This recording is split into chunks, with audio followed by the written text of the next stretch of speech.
దేవతల పేర్లు చెప్తారు. మీరు సమంత్రకంగా దేవతల పేర్లు చెప్తే వాళ్ళు వచ్చి చేయి చాపుతారు. ఏది హవిస్సేది, నెయ్యేది? దేవతల్ని అవమానించినట్టు అవుతుంది.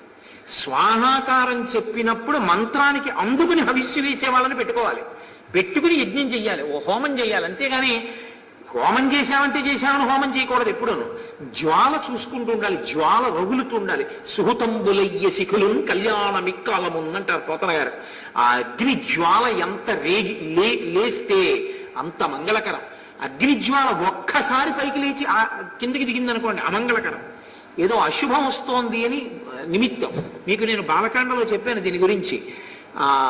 రాక్షసులు వచ్చే ముందు అగ్నిహోత్రం ఒక్కసారి పైకి లేచి జ్వాల దిగుతుంది. శ్రీరామాయణంలో చెప్పని విషయాలు ఏమి ఉండవు, శ్రీరామాయణంలో సమస్తము చెప్తారు.